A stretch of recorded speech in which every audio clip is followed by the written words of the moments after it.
few days since we said bye to the others in Nasha Town. Still no news about Rerir, though. Where could he have slunk off to? If only he was gone for good. But with all the trouble he stirred up before, there's no way we've seen the last of him.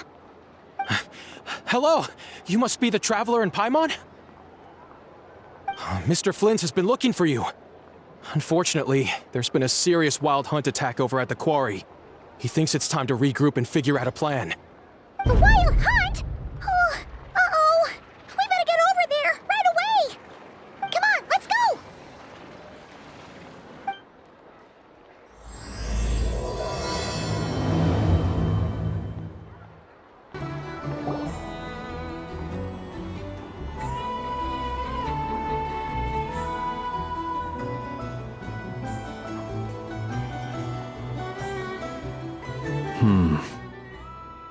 I can barely sense any Kuvaki at all.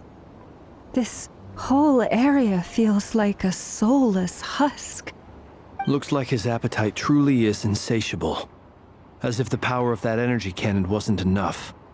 He's not seriously still getting stronger? What's his endgame here? Ah, everyone's here already. Hey, we made it. So, what's going on? We've all been on high alert since we split up a few days back, expecting Rerir to strike again.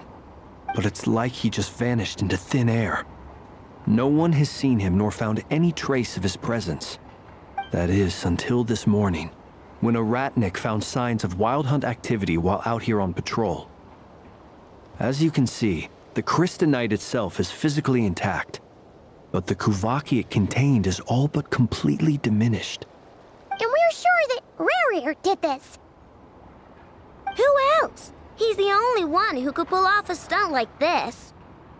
Kuvaki loss has reached critical levels. Rerir of Solnari set to maximum threat level.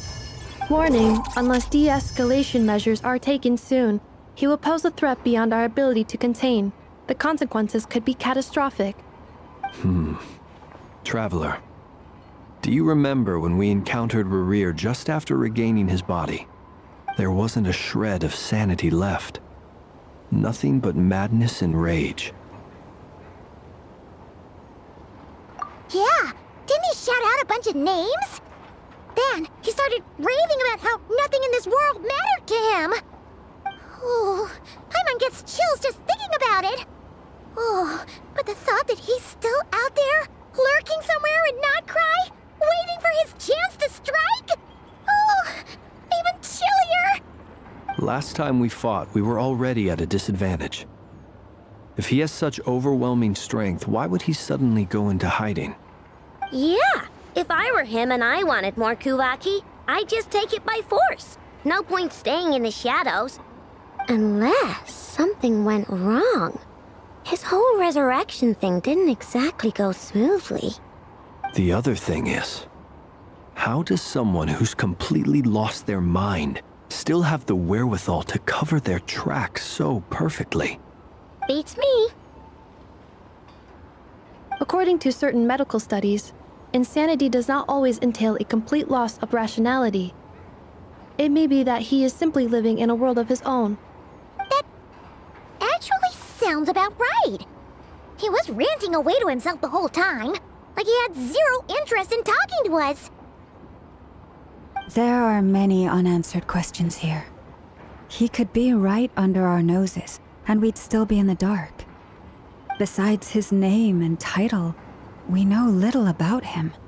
Certainly nothing about his past, or what he might be hoping to achieve. Exactly. And we wouldn't even know where to begin looking. Even Boss hadn't heard of the Rerir of Solnari before all this. I'd be willing to bet that even if we gathered together every scrap of intel in nodkrai, we still wouldn't find more than, like, 3 useful facts about him. So, if we do nothing, he'll just keep getting stronger. But if we want to investigate him, we have no idea where to look. Last time we had Marionette and her big robo-buddy to help us, and we still barely held our ground. If we had to face him alone... Oh, Paimon's head hurts just thinking about it. What are we Well, I do have a little hunch about his next move. Given that he attacked the quarry, I'd say it's likely he'll target other places rich in Kuvaki. Somewhere like the Eye of Krati, or the Pillar of Embla. One thing's for sure. If we just sit back and let him keep absorbing Kuvaki, we really won't stand a chance against him. A perfectly reasonable hypothesis. However, it is worth noting that these two locations are quite far apart. To investigate them both, we'll need to split up. I agree, we should split up. Right now, Rerir's goal seems to be gathering Kuvaki, not fighting us directly. Once we're done, let's regroup on Hisi Island. Wait, why Hisi Island? If I recall correctly, your largest goddess statue was carved from Kuvaki-rich ore, was it not? That's right.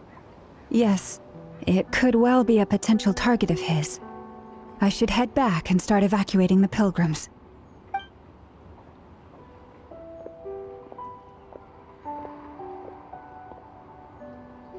Splitting up's always gonna be risky. But I guess we don't have much choice, right? We're in a race against time here. And if we do run into Rerir, what then? That's when you follow the third rule of treasure hunting. Run like the wind. Didn't you say the third rule was go with the flow? I don't know. Did I? Anyway, whatever. In this situation, go with the flow means go find backup. Agreed. If anyone finds so much as a trace of Rerir, do not pursue him. Get out of the area and alert the rest of us as soon as possible. We need to put safety first. All right, we'd better get moving. Come on, Ineffa, let's go.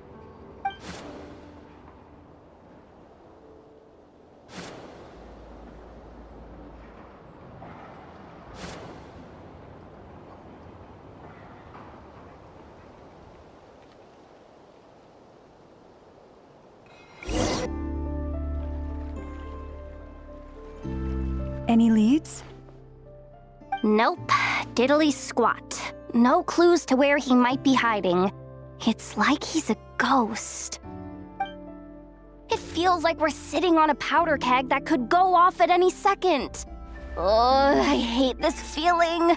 I'd rather face him head on than be left hanging like this.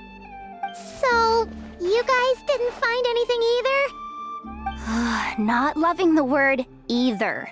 How about you, Flins? I questioned a few Ratniki and eventually narrowed my investigation down to one suspicious individual. But by the time I got to his place, he was already gone. Almost as if he knew someone was on to him. Either that or he's just extremely cautious and doesn't stay in one place for long. He's been biding his time for a while now. The question is, where or what is his next target? No idea. Since regaining his body, he seems to have lost all interest in the fragment in my possession. If he did still want it, he's had plenty of chances to take it. All we can do now is hope that Aino and Ineffa turn up some leads. Darn it, Rerir! If you've got the guts, come face me one-on-one! Wait, he's actually here? I didn't mean it! I swear! No, it's coming from Silver Moon Hall. The Lady Kutar might be in danger. Let's get over there, quick!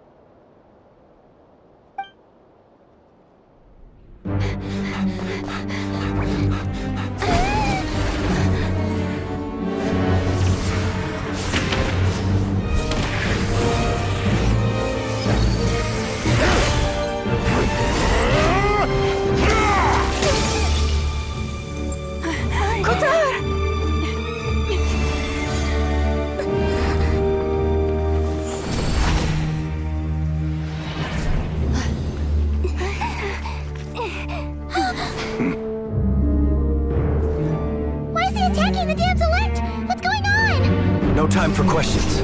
Stop him!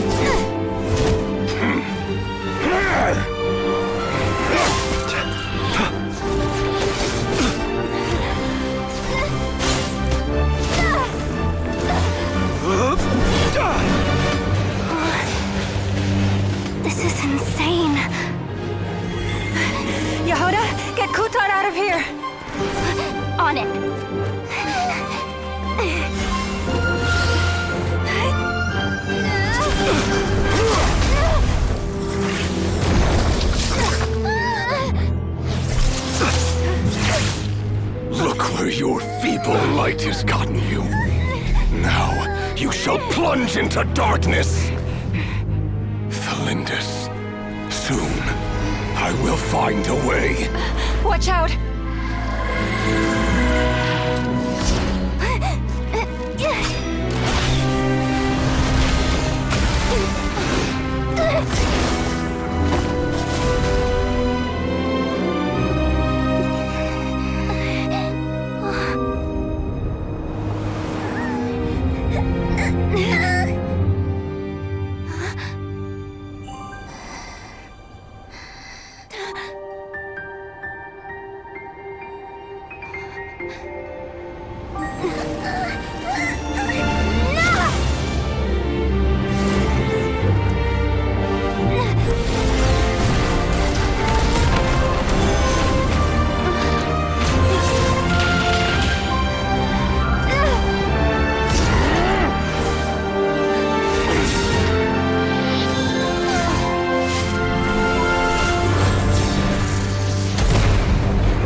Made it out of there alive.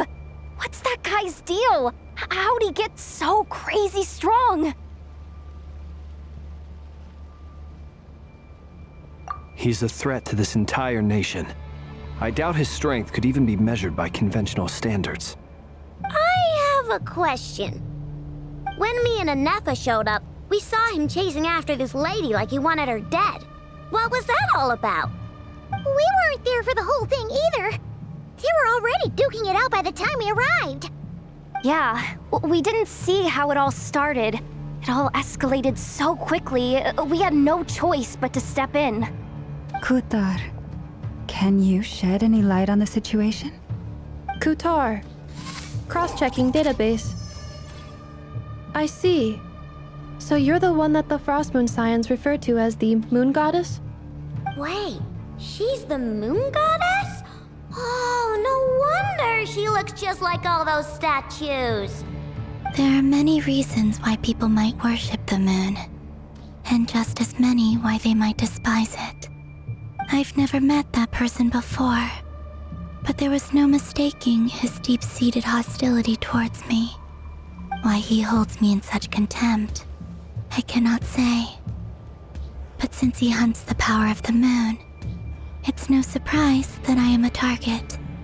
Kutar. There are many potential motives. For instance, you help the traveler escape his grasp. This could be his way of taking revenge. It is also possible that he covets the Kuvaki inside you and seeks to take it for his own. The list goes on. But right now, devising a counter-strategy should be our #1 priority. The likelihood of this location being discovered is close to 100%. A counter-strategy? But we don't stand a chance against an enemy like this. Surely our only option is to run. He's not gonna chase us to the end of the world, right? So as long as we can sneak out of nodkrai undetected. No, I can't say that. Come on, Jahoda, this is serious stuff. You can't suggest we all just chicken out. Running is our only option. Huh? You seem surprised, but what other choice do we have? We are facing an enemy we cannot possibly defeat in battle. Well, I mean, yeah, but still. It's not too late. I can distract him, so you have plenty of time to make your escape. Wait, what? You're gonna act as bait? Doesn't that make sense? I'm the one he's after. There's no need for you to risk your necks on my behalf. A coyote doesn't stop for bypassers while it's howling at the moon. What is it, Lauma? The Frost Moon Scions have already grown accustomed to life without their goddess. My presence here is no longer essential, and this is not my home, so you needn't ask me to stay. can't just roll over and let him get away with this. That's not our style. Yeah, we can't just call it quits after everything we've been through together. Besides, she'd pretty much saved my life back there. If I just ditched her now, I'd never forgive myself. We can't overlook that you have saved our lives multiple times now. To talk of returning the favor would be a little crass for my liking. But suffice to say that we are friends, and friends look out for one another. Rerir's true objective remains unclear. Even if we were to sacrifice Miss Kutar, there's no guarantee he would stop. But Kutar, I know why you left the Frostmoon Scions so long ago. It was because people started treating prayer as a form of trade. They would make self-centered wishes, force you to accept meaningless offerings in return, and then expect you to perform miracles for them, as if that were their entitlement. If it were me, I might have walked away too. But I believe that time can change everything, and that sometimes it takes losing something precious to appreciate its true worth. After much reflection, I've realized that this was never about whether the Frostmoon Scions need you. Any relationship based on need is purely transactional. What I truly hope is that you'll choose to stay, not out of obligation, but as part of our family. You were born here, and now you've returned. Who knows? Perhaps it was the moonlight that guided you home. thank you, Lauma. But my power is on the wane. I'm afraid I will be of little use to you now. Very well then. I'll do as you say. Both times you saved us, we were transported across great distances in an instant. Is that one of your powers as the Moon Goddess?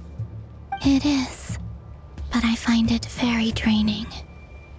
I barely managed to pull it off just now, and it will be some time before I'm strong enough to do so again. Rejected by the world, my power is dwindling. Like a lake cut off from its source, slowly shrinking away. Now, it has almost run dry. What do you mean, rejected by the world? The 3 moons belonged to the ancient bygone era in which they came into being. From the moment I was born, the world itself has been steadily sapping away at my strength.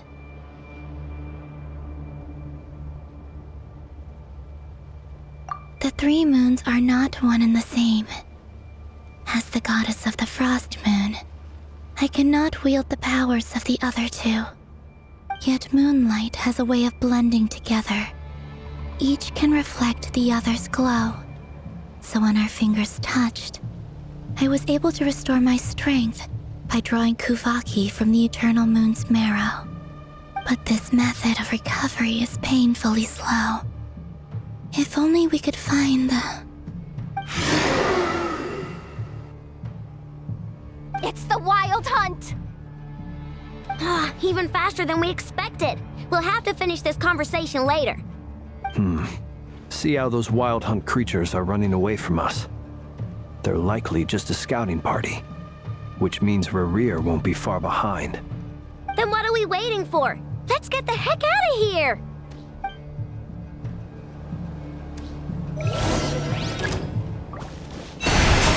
For the everlasting forest. Ding dong! Preparing for Dusta. They just keep coming! This is driving me nuts! Rerir's closing in on us. We need to pick up the pace. There's too many of them! And this time, we can't fall back on Kutar's help to escape! This goes on much longer.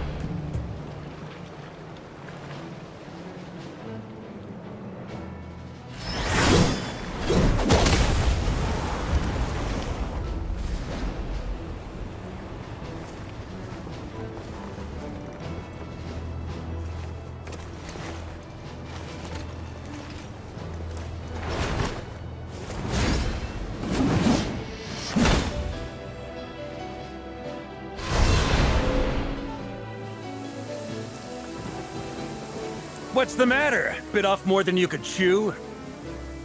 Who are you? Uncle Varka! You're back from Varka? Whoa! You're Varka? Grand Master of the Knights of Favonius? We could save the intros for later. Right now, let's get you all out of this hellhole. Follow me. I know somewhere you'll be safe. Oh, is that where I think it is? That's the one. Come on, move! There's no time to waste.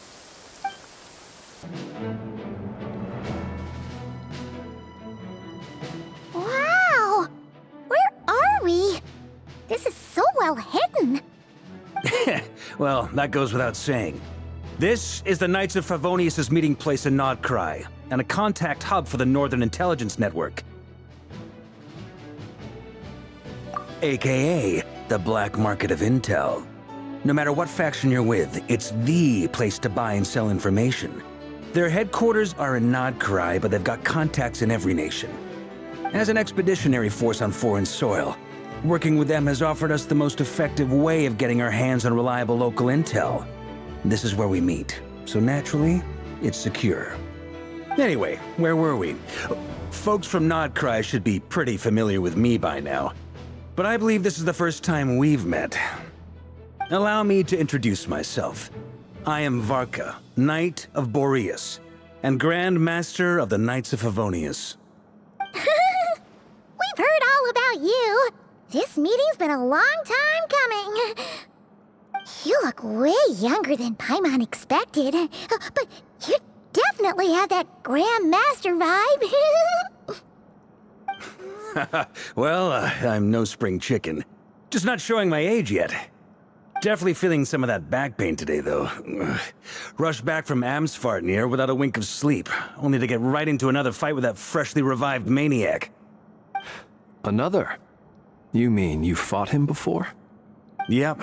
He wasn't nearly as strong back then, but he was still a formidable foe.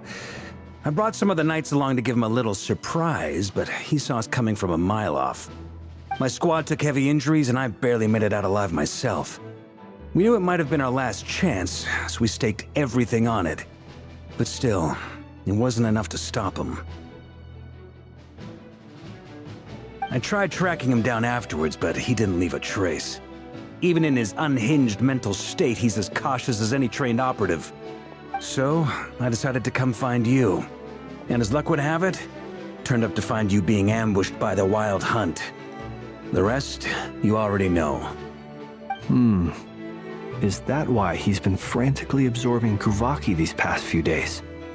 Because he sees you as a threat?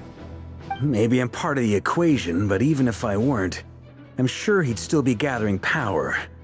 He's clearly working up towards something.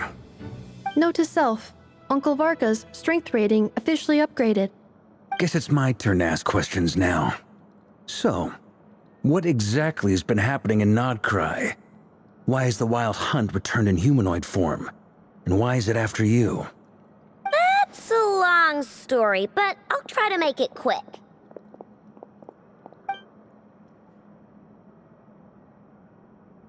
Wow, I had no idea so much had happened. Sounds like you guys have really been through it. So, the Kutar is actually a Fatui Harbinger. And all this Wild Hunt activity in Nodkrai is the work of the Rerir of Solnari, one of the 5 sinners.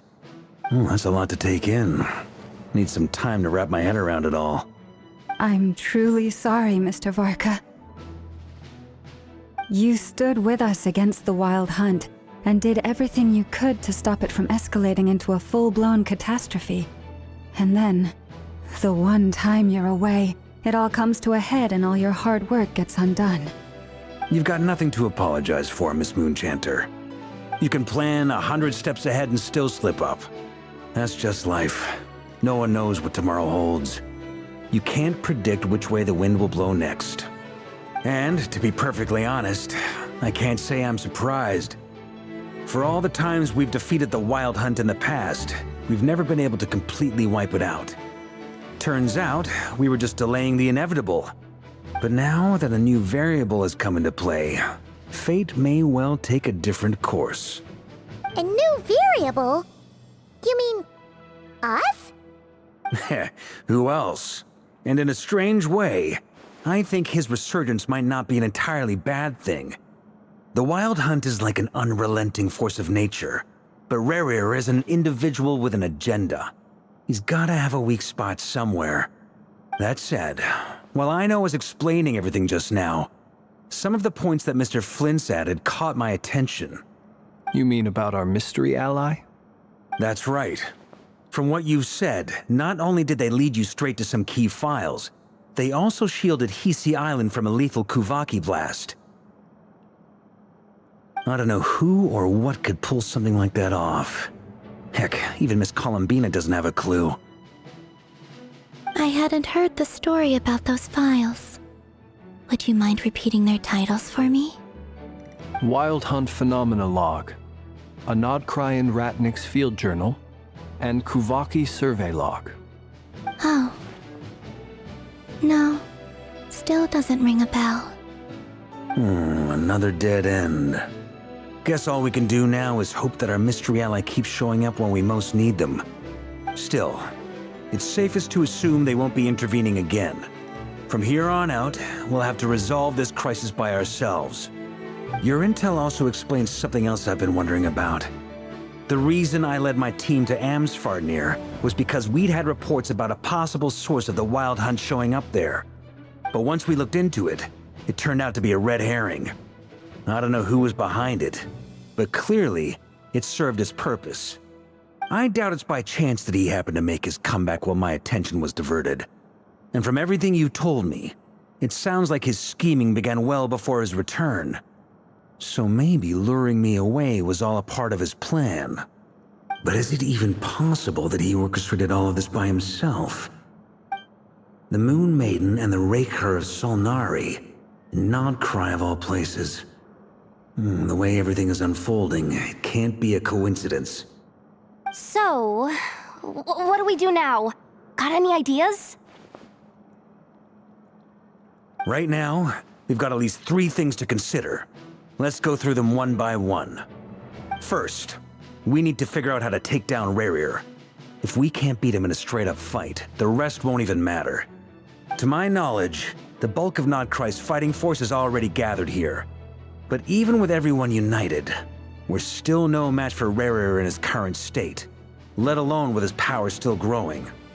What if there was a way to tap into a new power of our own? How so? Have you thought of something, Columbina? 3 moons once watched over this world. The Eternal Moon was the largest. The Frost Moon was the brightest. And the Iridescent Moon was the most mysterious. They say that back then, the 3 moon goddesses wielded immense power, enough to shape the workings of the world itself. I now bear the Frost Moon's power, and the Eternal Moon's marrow resides within the Traveler. Hold on. Are you suggesting? The Iridescent Moon, the last piece in the puzzle. That's right. If we can find the Iridescent Moon's marrow, I will be able to regain my strength much more quickly. The 3 moons are said to stir the tides and illuminate all things. Perhaps they hold further secrets beyond our understanding. According to my analysis, the solution is feasible. However, it is subject to one major condition. How do we locate the Iridescent Moon's marrow? I know a way, but we will need to visit the Fatui's Experimental Design Bureau. The Experimental Design Bureau? Are you saying we need to involve Marionette? Yes. I must speak with Sandrone. It's a long way from here to the Experimental Design Bureau. There's a high chance you'll be spotted. You shouldn't go alone. Then that's settled. Next up, our second priority. Somehow, we need to figure out Rerir's end goal. As you saw for yourselves, when he was still in his Wild Hunt form, everything he did was for the sake of recovering his body and resurrecting himself. His first act since then, after laying low for a while, was to try and assassinate this young lady. People's obsessions often reveal their greatest vulnerabilities. There must be a reason why he despises the moon so deeply. Perhaps it sheds some light on his title, the Rerir of Solnari. The Wild Hunt has plagued nodkrai for centuries now. If we want to stop it for good, we have to get to the root cause of what's driving it. It's true. We still know very little about him.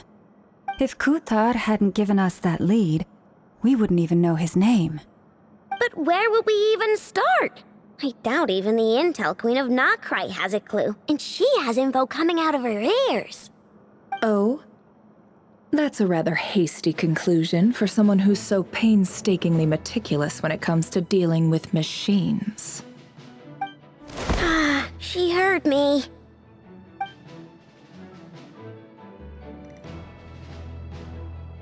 Boss! What are you doing here? I'm now asking myself the same question. I received a letter from a humble knight of Favonius, requesting a meeting to discuss a major business deal. But it looks like this humble knight had something else in mind. Details, details. Miss Nefer, the important thing is that you've arrived at the perfect time. Since his failed ambush, I've been racking my brains trying to come up with a plan to fight Rerir. Given the severity of the situation, I think it's fair to say that our only chance lies in uniting as one. And I'm talking all the factions in nodkrai. We can't do this without the Curatorium, but I knew it'd be a tough job to win you over. So, I took the liberty of reaching out for a little chat. Wait a sec. How did you even hear about this place, Nefer? Didn't you say this is meant to be the Knights of Favonius' meeting spot? And a contact hub for the Northern Intelligence Network? And isn't it supposed to be super hidden? You really think he could have gotten settled in nodkrai without my help? Besides, I'm the one running this gig. Of course I know where the meeting place is. Allow me to introduce the current head of the Northern Intelligence Network. If it's intel you're after, she's your woman. Pretty much seen and heard it all. Please spare me the flattery. Let's cut to the chase. Seems like you've run into some trouble, huh?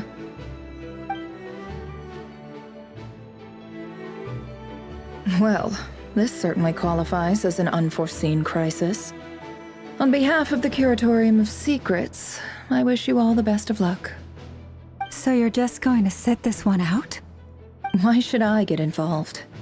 What could possibly be in it for me? What if we told you we can't do this without you? Oh? Then I'd say, you'd better make it worth my while. I don't work for free. I can't put a price on something like this. It's just not in my nature. But then again, you and I have always been polar opposites in this regard. So I can't exactly say I didn't see this coming. If you insist on compensation, I will pay you. Consider this a formal commission. Sound fair? You just don't give up, do you? Too bad. I know you well enough to know you can't afford my prices. The riskier the job, the more it'll cost. And a Moonchanter's stipend isn't exactly generous. Unless you're planning to start passing the donation box around among the faithful. Boss, just a thought. If they come up short, maybe you can take the difference out of my next few paychecks. Things got really dangerous during the fight with Rerir. If this girl hadn't saved me, I'd be ley line fodder by now. I'd be gone for good, boss. If there's any way we can make this work, I'd really like to help her. Please? I'm begging you. This is why I'm always telling you never accept favors. They are the hardest debts to repay. You have to be careful who you get involved with, or you invite all kinds of misfortune. Very well, Jahoda, I will help. But just this once. Don't count on this happening again. Flins, that fragment that Rerir was after, do you still have it on you? Of course. Let me borrow it. I need it to follow up on some leads. Wait, you actually have some leads? Shh. This is top secret information. I get it. We all have things we'd rather keep to ourselves. Plus, I know we can count on you, so we'll leave the intel gathering in your hands. And that brings me to the third and final item. We need to find a way to distract him. We need time to make our move, so someone will have to stall him. I'm in for this part, no matter what. Anyone coming with? Count me in too. Come off it, you two. Quit playing heroes. I'm way ahead of you here. Ineffa did a scan of the Moon Goddess's Kuvaki signature, and we're gonna use it to make some decoys over at the Kramkake craft shop. Anyone who's in, follow me. Once they're ready, we'll deploy the decoys across nodkrai. So as long as the rest of you keep moving, he won't catch on to your scent and won't be able to track you down. I like it. Genius idea. No biggie. All right then, we'll split into 3 teams.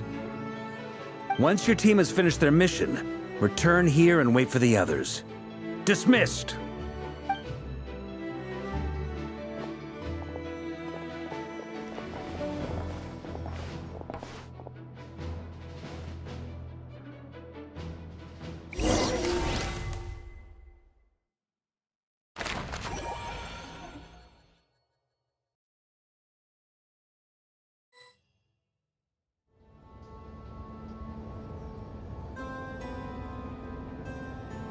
Lady Damselette.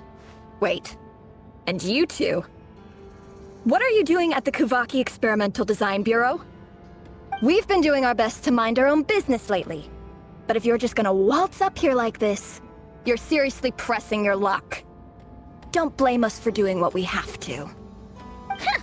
You really think that's gonna scare us off? We're not looking for any trouble.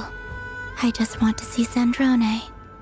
Do I need to remind you that you're still a wanted fugitive for deserting us? Out of consideration for our former ties and the crisis we're all up against, we'll let you leave in one piece. But don't even think about trying to get inside. Let them in. But... Are you going to make me repeat that? No, my lady. Sandrone seems to be in a good mood. Must be maintenance day.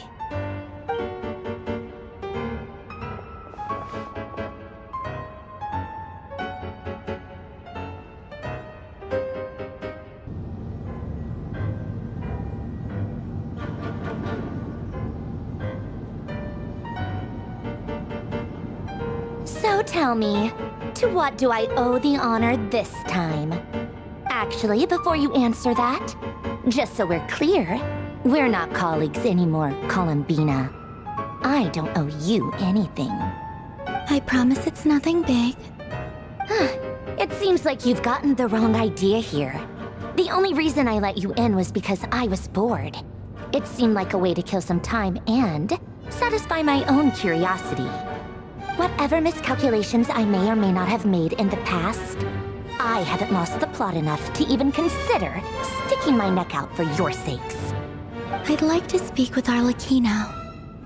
What? Huh? You mean the Knave? I'd like to speak with Arlecchino. Is she in nodkrai? No, she's not. Once the work on this facility was completed, she went back with the Rooster and Regrator. The only ones in nodkrai are me and... What is it you need to speak to her about anyway? Rerir is hunting me. If I'm going to face him, I must first retrieve the lost moon.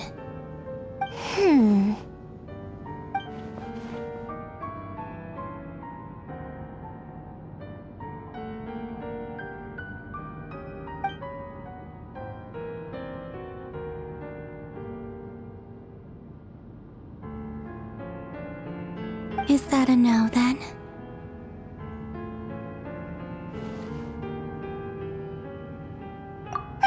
As if I need reminding. I was this close to settling things with him before someone decided to whisk me away to their weird little garden. Have you held any tea parties lately? Tea parties? Yeah, obviously. You don't seriously think we'd pack it all in just because you aren't here. If anything, they've been more eventful than ever. Just me, Arlecchino, and a bunch of insolent, insensitive guests who won't stop asking where you've gone. Oh, they've been a real joy. I bet you served them the worst tea you have. Just like you used to do to me when I upset you. Who cares about how good the tea is when there's no one around to drink it? I keep losing people. First Rosaline, now you. I'm running out of people who can make me laugh. Honestly, what could be more ridiculous than a multi-centenarian goddess who's only ever had the plain herbal tea she received as offerings? You'd always brew a different type of tea for me each time. Was it really just to see how I'd react?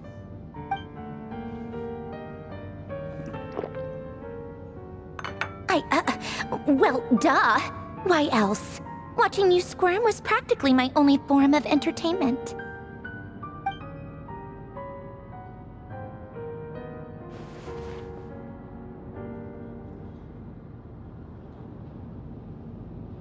Oh, yeah. And Capitano sometimes used to bring Tartaglia around, too. But I guess we won't be seeing him again. Well, I guess we are overdue for a get-together. Polonia! Have Fevronia pass a message to Arlecchino for me. It's time for tea. Will suffice. Pass along a message from me, too, if you would. My body cannot contain the marrow of 2 moons, so I'll be leaving one of them in her care. Excuse me? Who said you were on the guest list? If my tea meant that much to you, maybe quitting the Fatui wasn't your brightest move. Back when you were under the Tsaritsa's protection, no one would have dared come at you so openly. But that protection didn't come for free. In fact, I paid dearly for it. At the end of the day, it was just another transaction. I just got tired, that's all. I never wanted any part in their grand ambitions, and I've had enough of being treated like a bottomless supply of power. It brings back memories from the old days, when I was still worshipped as the moon goddess. Centuries on, it may be a different group of people, but I see the same greed in their eyes. I figured you'd leave eventually. You didn't have as much of a reason to stay as I do. The Tsaritsa gave you shelter and protection, but that was it. Nothing more, nothing less. Meanwhile, the Fatui demanded everything from you in return, until it was more than you could bear. I get why you left. And frankly, I have no interest in dragging you back just because the higher-ups told me to. But if you keep hanging around with this riffraff, the next time we cross paths, we might be enemies for real.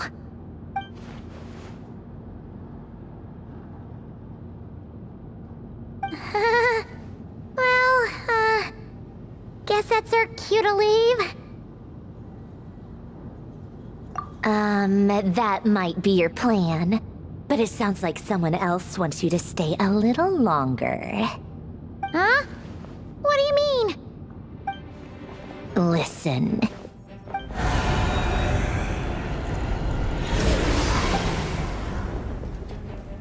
My lady, it's the Wild Hunt.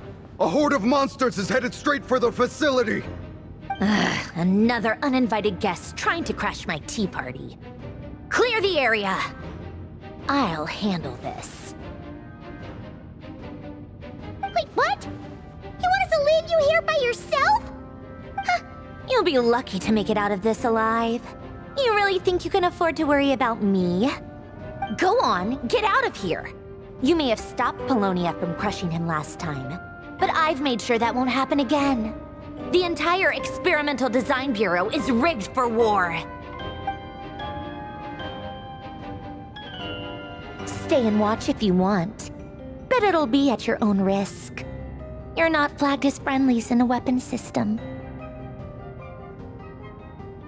Don't tell me what to do! Look, if you're leaving, make it quick. Or you'll just get in my way. There's a secret passage on the second floor. It'll take you right to the plains out back. Stare all you want, Columbina. You're not getting another invitation to my tea party. I know. But thank you anyway, Sandrone. This is exactly why you shouldn't hang around with those people. All their melodrama and sentimental nonsense is rubbing off on you.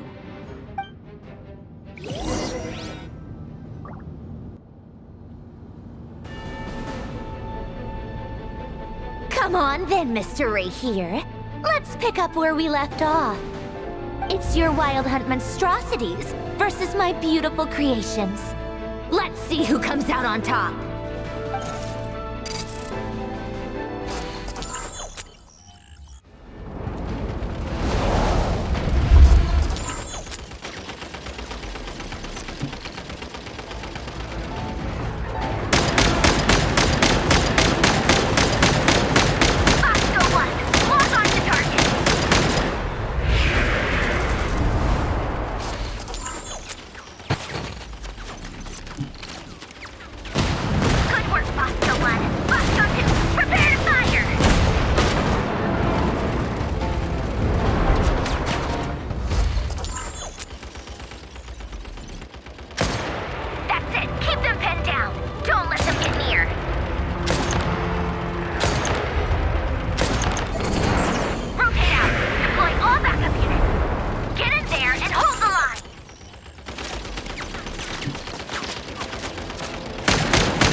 Get him!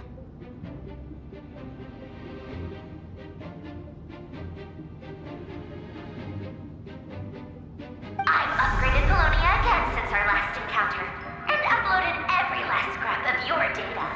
So let's finish this, once and for...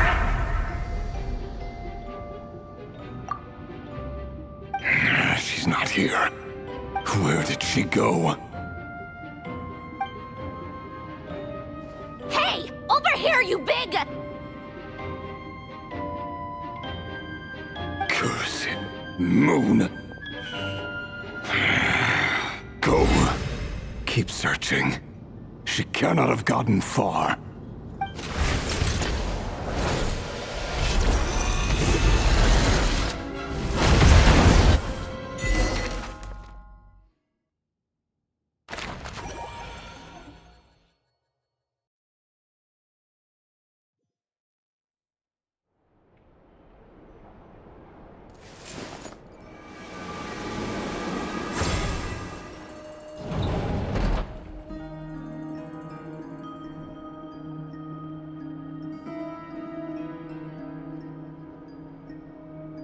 So this is your method for investigating Rerir's past? It almost looks like some kind of... ceremony. Good deduction. But it's quite a different affair from what you're used to with the Frostmoon Scions. Whoa! First time I've ever been in here. Boss always said it was off limits, so I pictured some kind of creepy dungeon. But it's actually kinda nice. Oh, I guess this must be Sumeru decor? That's where Boss is from. And that nice shopkeeper who sold me my treasure compass. I'm not sure exactly what you've got planned, but it looks like you're all set. When do we begin? Whenever we wish. But for some reason, I've got a feeling this isn't going to end well. I've never faced Rerir myself, but from what you've told me, his power is beyond anything I could imagine. I, on the other hand, am just an ordinary businesswoman. Our paths should never have crossed, yet here I am, forced to make an enemy of him. If you ask me, you're about as far from ordinary as it gets. So what are you saying? You're getting cold feet? Once I take a job, there's no backing out. Still, I have to ask myself if the power I'm relying on will even work on an opponent of this caliber. And also how to make sure I come out of this alive if things spiral out of control. Death is the one thing we can take for granted. It is the great equalizer, however fortunate or unfortunate we may otherwise be. So it's important to consider how to spend what lifespan we have left. Come on, boss. Lighten up. Quit talking about death. It's bad luck. For once, I agree with you. When you're up against a foe like Rerir, there's no such thing as being too prepared. Is there anything I can do to help? That won't be necessary. I've already made up my mind. Time to cash in a precious favor I've been saving for a rainy day. Jahoda, I need you to find someone for me. The sooner the better. Find who? That shady merchant who sold you an overpriced treasure compass the other day. Come on, boss. You're pulling my leg again. In what way is she shady? She showed up when I was completely lost and sold me a neat little gadget that was exactly what I needed. Trust me, she's a good person.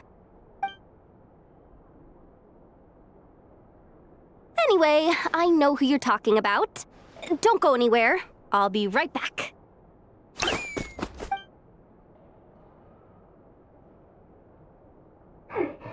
happening to me? I genuinely can't run any further.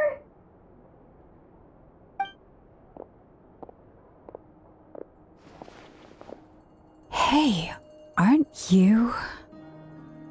What is it? What's the big rush? You dragged me out of a dream where I was literally swimming in Mora. I'm charging double my usual attendance fee. See, look how easygoing she is. After that rude awakening, she could have completely snapped at us. But instead, she kept it together and just asked for an extra fee. Dori, Sangama Bay? I never would have pictured you two doing business together. If you want to make it big in nodkrai, it's all about connections. Lady Nefer just so happens to have a lot of intel that interests me. And she also did me a big favor in the past. It was back when I first arrived in nodkrai. My trusty assistant, the genie in my lamp, had an adverse reaction to the Kuvaki and fainted. And when you know it, that's when I suddenly find myself in a life-or-death situation.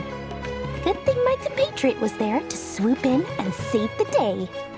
I've been giving her a 30% discount off all of my goods ever since. Now, so that no one here feels left out, I'm willing to extend a 20% discount to fellow friends of Boss Nefer. Plus, any other friends you send my way will enjoy 10% off. What can I say? The great Lord Sangamabe is nothing if not generous. So, let me guess. You've run into some trouble. I've got everything you could possibly need, and the more you buy, the more you'll save. You guessed correctly. What have you got in the way of survival gear? The one type of gear I've never been short on. What are you looking for? A jetpack fresh from the Academia's labs? An ancient suit of armor dredged up from the bottom of the sea? At the very least, I need to know what kind of opponent you're dealing with here. If even you're worried about staying alive, it must be pretty serious. What if I told you it's someone with the power to bring a nation to its knees? Is that so? Then we really are talking top-shelf treasures. I don't have anything like that in stock right now. I'll have to ask my supplier. Your supplier? A powerful woman, make no mistake. I can't reveal her identity, but luckily for you, I hear she's planning to visit nodkrai in the near future. If you're willing to wait, I can ask her when she's here. Can't say exactly how long that'll be, though. Then, let me put it another way. What would you do if you encountered an enemy like that? Roll over and serve yourself up on a silver platter? Of course not! I have a handy little trinket from one of my generous suppliers, which... Hold on. What exactly are you getting at? No, no! This is for my personal use only! Let's just say I'm borrowing it, all right? Just for insurance purposes. You'll get it back later. Favors are the worst kind of debt to owe, and now you've got a chance to repay one. A win-win situation, don't you think? Fine. You can borrow it for 5 days. No, make that 3. And for every extra hour after that, I'm charging you 1 million mora. Deal? Deal.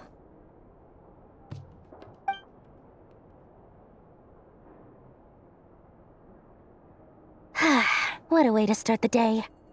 Now, was there anything else you wanted? Or can I go back to bed now?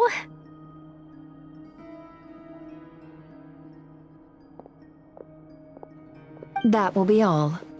Take care now. Don't trip up on your way back, friend. See you later! You're my favorite shopkeeper.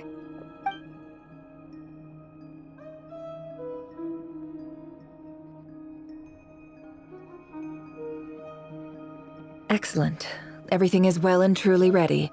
The ceremony can now begin. After initiating the ceremony, your minds will follow me wherever I go. You will see many strange things in your mind's eye.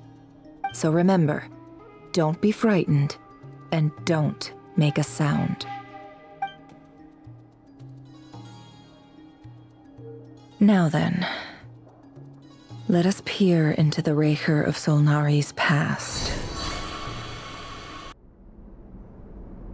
I made it. I don't recognize this style of architecture. Must be Conrian. Simple furnishings, table and chairs. It's a more ordinary house than I might have expected. Looks like the fearsome Rerir of Solnari came from surprisingly humble beginnings. Unless this passed for luxury in Conria. Unlikely. It was said to be a very prosperous nation in its heyday. Anyway, I'll keep exploring.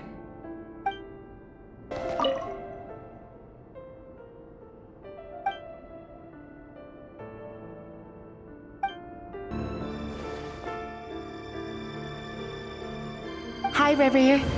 Since you're working extra hours tonight, I thought I'd keep myself busy by checking out that new kebab shop. I've heard good things about their menu.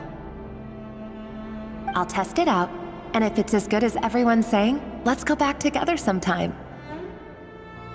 P.S. New stash from the Universitas Magistrorum. I brought some goodies home. A few teacups and a pin rack. Hope you like them. They didn't sign their name, but they must have been close. Sounds like they were living together.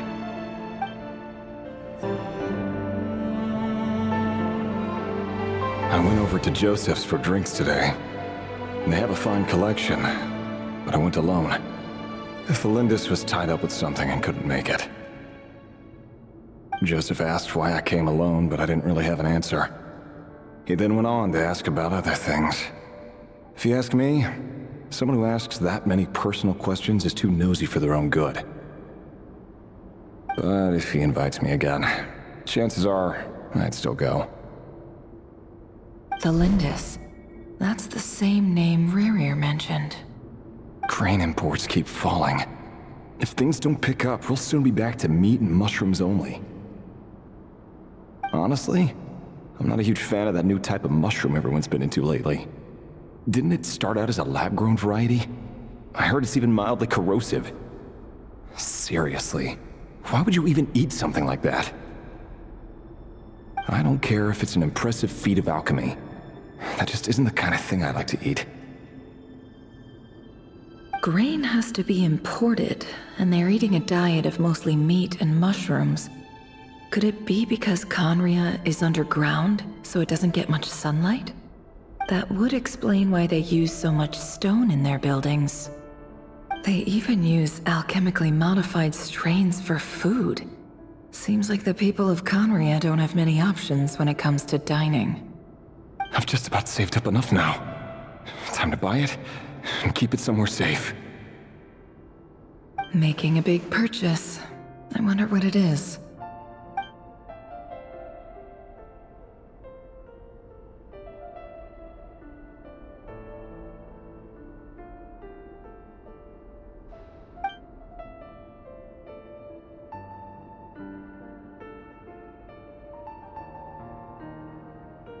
He really is a professional. No wonder he's so good at covering his tracks. Despite what he's become, it seems like he's retained certain habits, at least in this regard.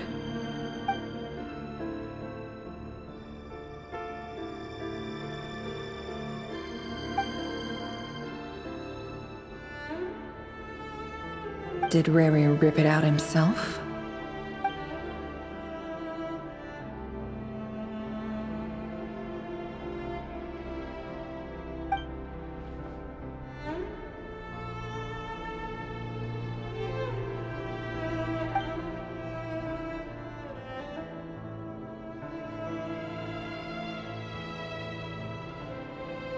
Before I met you, I was convinced that my heart was nothing more than a stagnant pool.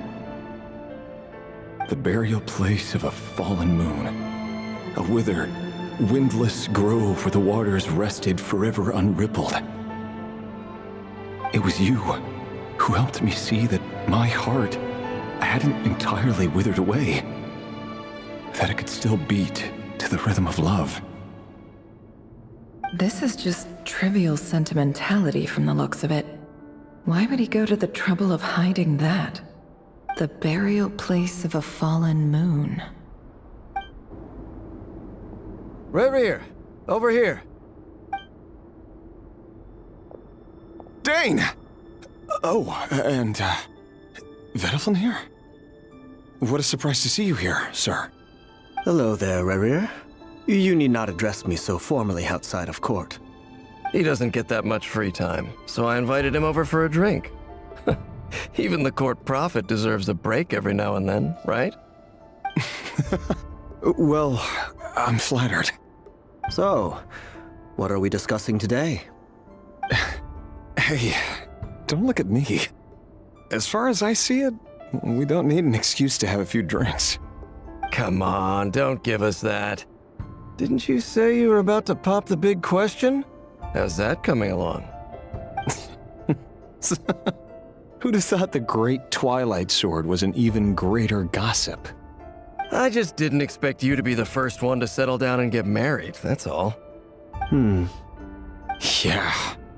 If you told me that a few years ago, I wouldn't have believed you either. So, are you planning to come clean about your job then?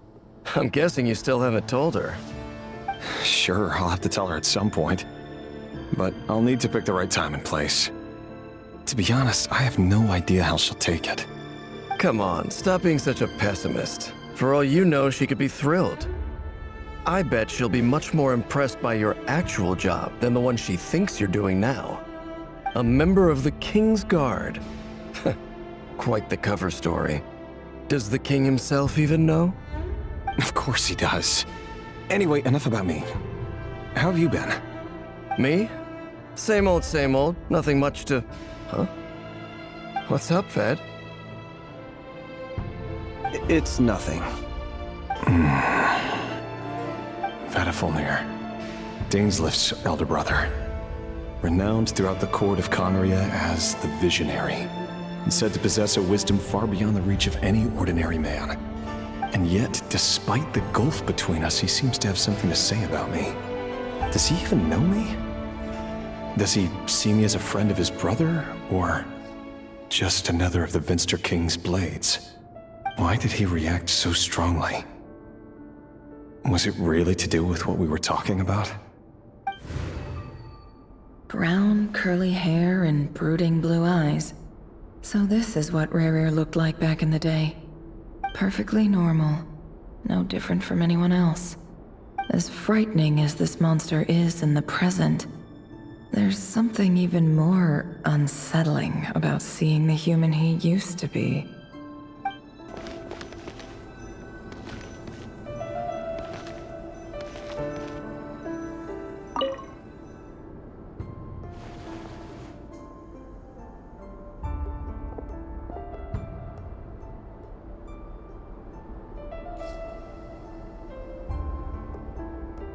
Tholindis?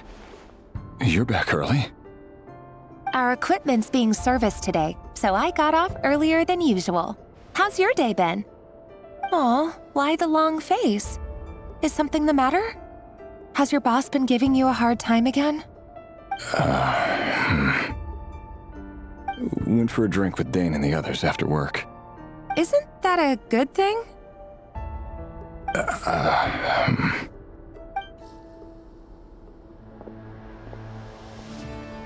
Vedrfolnir showed up today, too. You know, Dainsleif's older brother. Ah, Mr. Vedrfolnir. Yes, I've heard of him. They say that everything he says ends up coming true.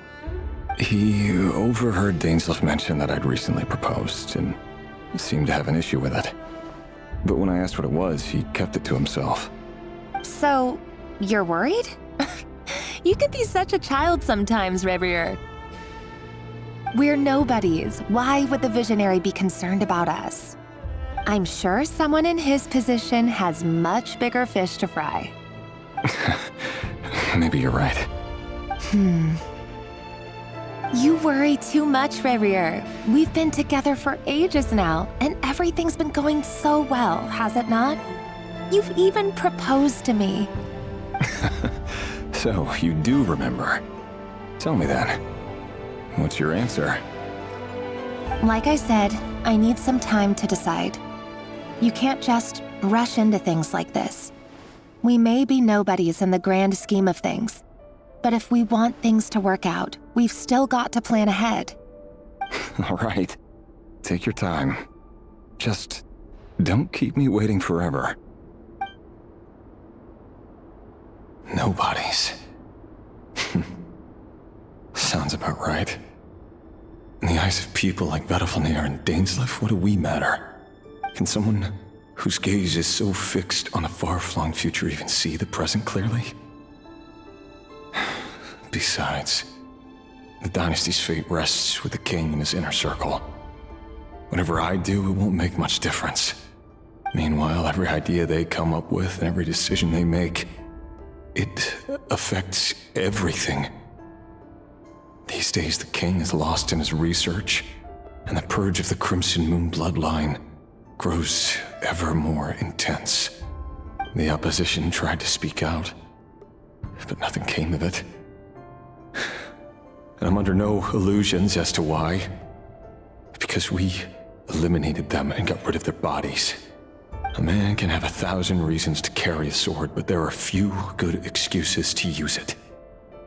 Yet the king has never even considered a gentler approach, and he never will. What becomes of someone who kills on another's behalf? Can he ever find true peace?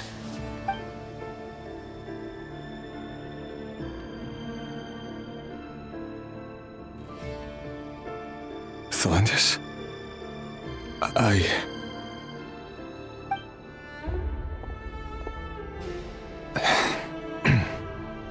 It's nothing. You were right. Fate has never smiled upon nobodies like us. But by the same token, it's unlikely to bear a grudge against us either. There's no reason we can't keep living happily together, cherishing the simple joys of each day as they come. See? You just need to stay positive, Rerir.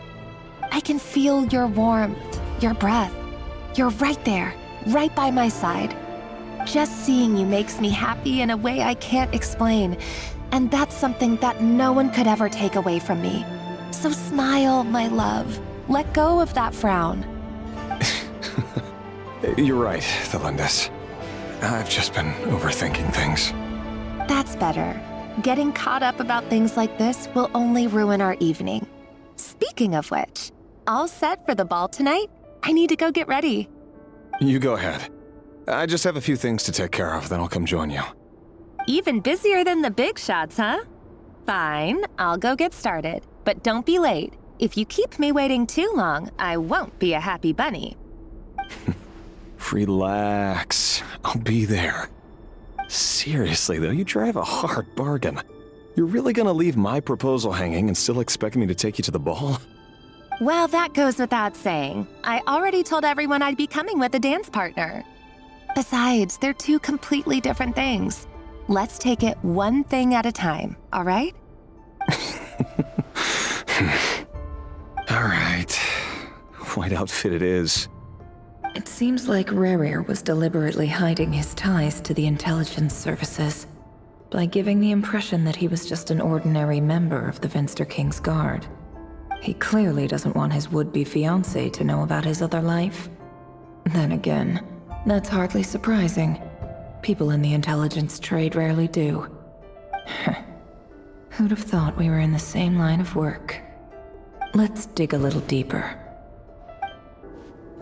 Our last operation was a resounding success, and all thanks to you, Rerir of Solnari. In total, we apprehended 32 dregs of the Crimson Moon, and 67 accomplices. After all these years since the Dynasty's fall, so many of them still linger on. Indeed, it cannot be denied. Yet it was destiny that the Crimson Moon should be overcome by the eclipse, and that His Majesty, the all-seeing Venster King, now guides our nation on the path to prosperity. Khaenri'ah has no further need for a dead moon. But alas, there will always be those who refuse to see the truth, choosing instead to romanticize the past. That's not entirely true. Much about the Crimson Moon era was worthy of remembrance, and that's exactly why they keep trying to see it restored. Many of its secrets remain unsolved to this day. As it happens, that's precisely the field of study my partner is devoted to. You still haven't told her what you really do for a living. Where would I even start? How do you tell someone that you're one of the king's hand-picked executioners? That your hands are steeped in blood? You didn't choose this life, any more than I did. Orphans like us don't get a say. But I'll sure as heck be the one to pay for it. Speaking of which, we need to be more rigorous in the way we identify direct descendants of the Crimson Moon. Someone, it seems, has strong opinions about my future plans. Most likely my marriage in particular. I have a feeling that we may soon become targets of the Crimson Moon's retribution. Your concerns are not unfounded. They've taken out many of our colleagues these past few years, and for that very reason. These are no helpless lambs we're leading to the slaughter. They're wolves in sheep's clothing. Take care, Rerir of Solnari. I look forward to toasting you at your wedding. Thanks, Thorkell. You look after yourself, too.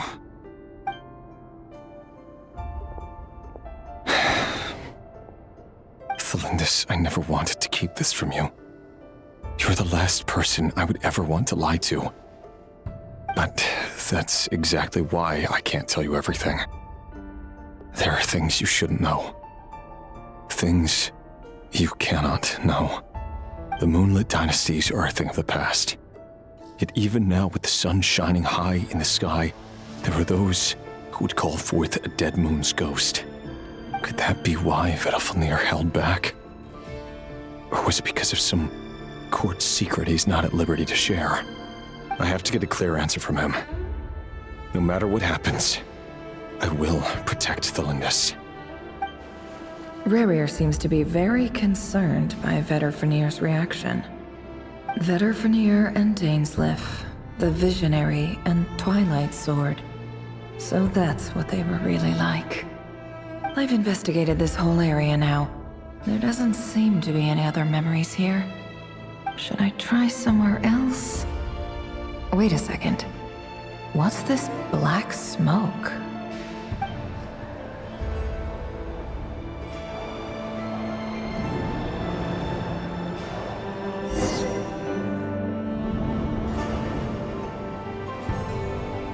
So he's late after all. Just you wait, Rerir. You're in for it. Big time. Are you waiting for someone, ma'am? Could I tempt you into buying some flowers? Oh, sure. Pick me out a pretty bunch if you would. Thank you. But I'm afraid none of them are as pretty as you. For someone so young, you sure have a way with words, don't you? I'm only telling the truth. Look me in the eyes. You'll see I'm not lying. May we have a word in private? Who are you? And what do you want? It doesn't matter who I am. Too many of our kind have fallen lately, so I decided to take the risk of reaching out. Not long ago, the Rerir of Solnari led an assault on one of our strongholds. We suffered many casualties, and many who came to our aid lost their lives as well. Sorry, I don't know why you're telling me this. And I don't want to get involved. Wait, hear me out. This time we finally got a clear look at his face and learned his true identity. His name is Rerir, and he claims to be one of the King's guards. What did you say? A cruel irony, isn't it? The man you're set to marry leads a double life as a brutal executioner. But surely, you must have caught a whiff of the blood on his hands. Why are you telling me all of this now? Simple. It's because... How strange. Rerir was nowhere to be seen in that memory. It clearly belonged to Tholindis. Rerir couldn't possibly know what happened if he wasn't even there. Why would her memories appear in his fragment? The ceremony won't last much longer. I think it's time to call it a day.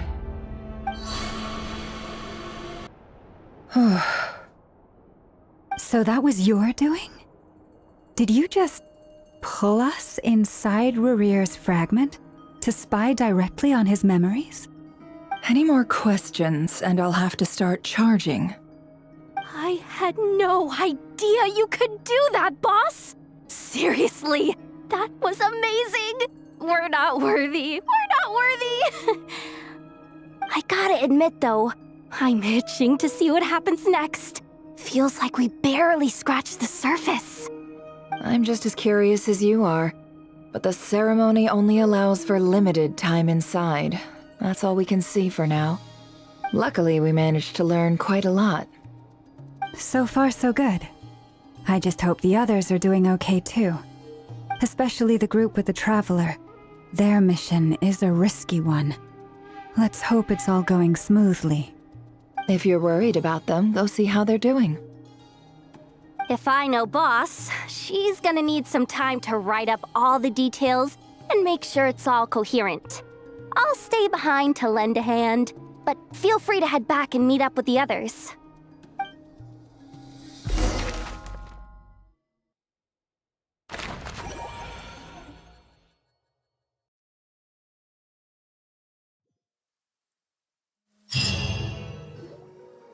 Oh, they've been prowling around for nearly 2 days now. These things just won't quit. Oh, they might not have seen us yet, but them constantly sweeping the area, our way out is completely blocked. Oh, that's never gonna work. One little slip up and it's game over. If they spot us, they'll run straight back to Rerir. And once he knows we're here, it won't be long before he's breathing down our necks again. Oh, guess you're right. All right, time to zip it.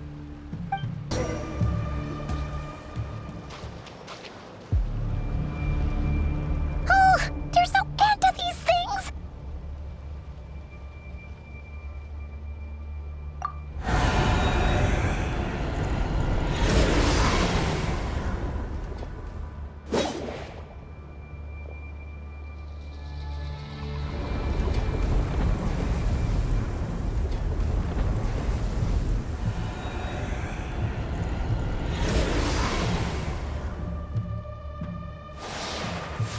fire. Fire? Wait, what's that smell? Oh no! There's a fire!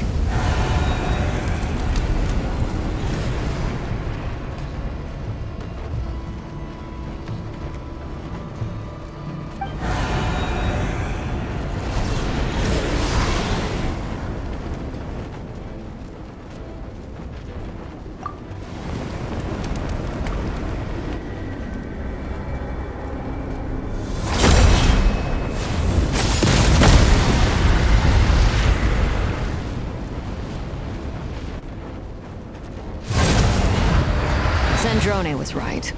You look weak, Columbina. The old you would never have let such lowly creatures bar your way. Word has it that you did something for the Tsaritsa, and that's why you've lost most of your power. Freedom comes at a heavy price, doesn't it? It's Arlecchino! You came! Hello again, Columbina. And greetings, guests of the House of the Hearth. It's been a while, Arlecchino.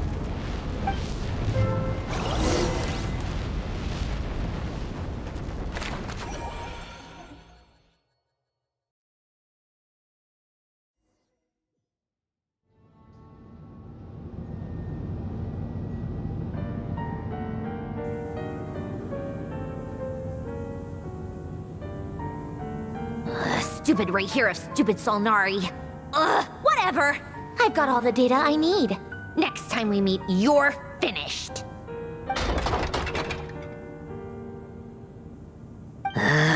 He sure doesn't pull his punches. Excuse me, do you need a hand? You can do me a favor by staying out of my way. Can't you see I'm busy? Wait a minute. I recognize that voice. Hello, Miss Sandrone. Father sent us over to help. Huh. How considerate of her. Hey, Freminet, get over here and help me fix this. Lyney, you do your thing. Just keep your sister away from my machines. Nearly every machine that cat girl touches ends up going haywire. Go put her on cleaning duty or something.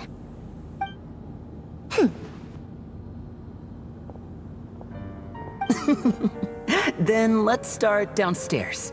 Freminet, we'll leave this place to you. You've got it. Wait a second. Pretty sure there's still some tea in the cupboard. If you want some, you'll have to make it yourselves.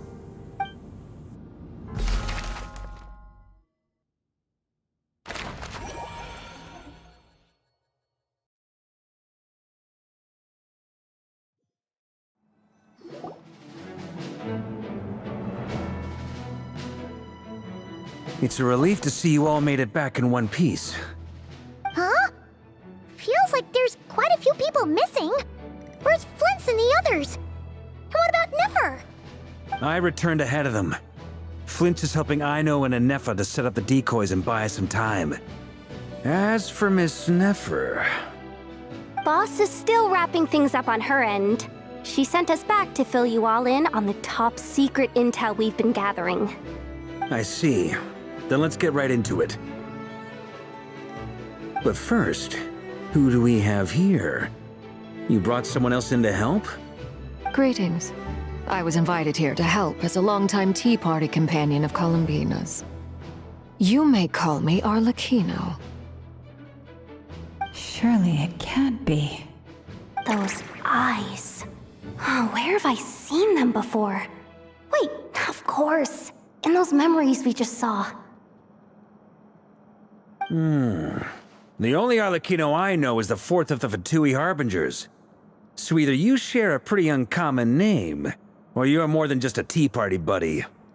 You're well informed, Grandmaster. A man from Mondstadt living all the way out here in nodkrai, and yet the people and affairs of Snezhnaya seem to hold a special place in your heart. Oh, the feeling's mutual. Sounds like you know all about who I am, too. A Fatui Harbinger. atmosphere in here just got really tense.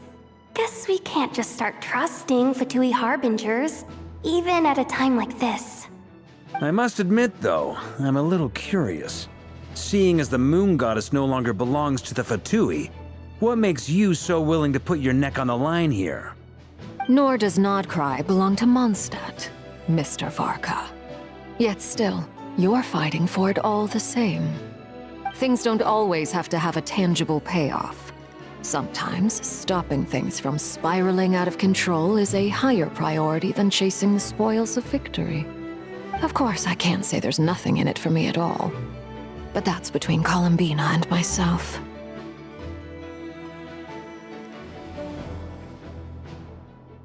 Forgive me. I don't mean to doubt you. It's just that the Fatui really have been the source of many of our troubles. We have our own way of doing things here in nodkrai. But ever since they arrived, the Fatui have treated us with nothing but hostility. I know there's been a lot of bad blood between us in the past. I've done my utmost to avoid friction whenever I could. But sometimes fundamental conflicts of interest simply can't be settled amicably. That's why I'm here solely in a personal capacity. This has nothing to do with the Fatui. As a gesture of good faith, I'll be frank. I can help Columbina track down the iridescent moon's Marrow, which will help her restore more of her power. Anyway, what else is on the agenda? Let's begin. She says she'll be frank, then completely skips over the details. Looks like she doesn't want to give away too many secrets after all. But she clearly wants to change the subject. It'd be awkward if I tried to bring it up again now. I guess we'll just have to go along with it. She's the fourth of the Fatui Harbingers after all. One look and you can tell she's not someone you'd want to mess with.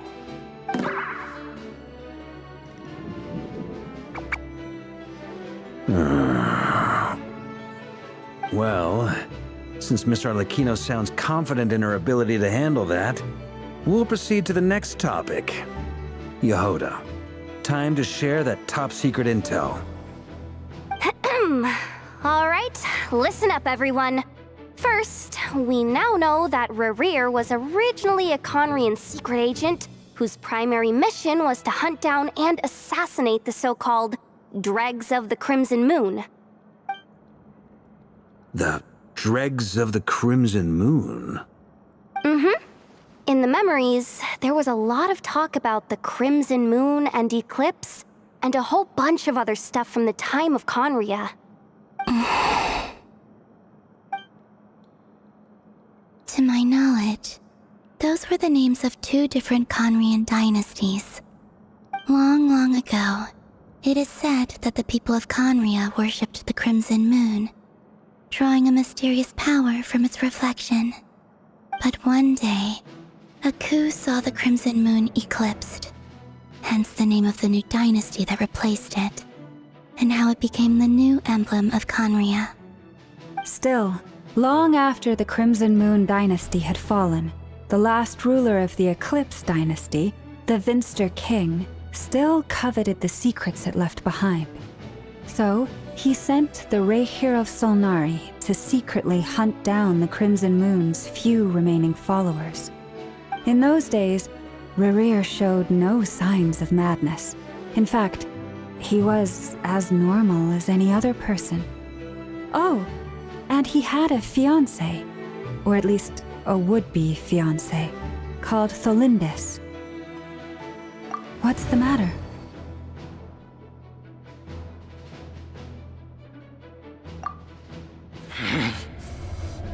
Vedrfolnir, Rhindaughter,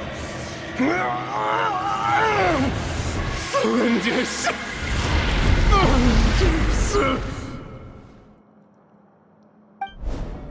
Interesting. Anything else? What about this would-be fiancé of his? Do we know anything about her? Well, she was a researcher at the Universitas Magistrorum, but it felt like she was hiding some kind of secret. Oh, and one more thing. For some reason, Rerir's fragment also contains some of Tholindis' memories. though only a very small portion. Well, no shortage of potential leads, I'll give you that. In any case, it sounds like we can conclude that while Tholindis was still around, Rerir appeared to be lucid and quite normal. Tholindis, it seems, must have been the one thing in this world that he couldn't let go of. Tell me though, were these pure-blood Conorians we're talking about here? Why do you need to know that? Hold on. If she was a pure-blood Conorian... Oh yeah! Just like how it was with the captain! If we could somehow find her, do you think there's any chance Rerir might regain some of his sanity? It's possible, but it would take a miracle. We can't pin all our hopes on that. That merchant who Nefer knows, Dori Sangama Bay. Maybe we could hire her to look into it. All right then. Let's keep working in our separate teams. Traveler, Paimon, Kutar, and Miss Arlecchino will go look for the Iridescent Moon's Marrow. As for the others... On the way over here, I noticed that the Wild Hunt monsters had grown even more frenzied in their search for Kutar. At this rate, the people living here will be in grave danger too. So I'm thinking of gathering together some of our followers to go wipe them out. I'll head back to the curatorium and meet up with the boss. Feels good knowing we've all got something to be getting on with. Given that the Wild Hunt has been a lot more active lately, the Lightkeepers have likely begun their own operations too. If that is the case, someone will need to pass the news on to Flins. I'll hold the fort for now, then discuss our next move with Flins, Aino, and Ineffa when they get back. All right then. Well, the clock's ticking. If that's everything, we'll be on our way. We'd better get moving too. We'll try to buy you as much time as we can. Relax. Just do your thing. Now, I decided to call in some backup since things are getting so hairy. Our reinforcements should be here any minute now. Stay safe, everyone. Dismissed.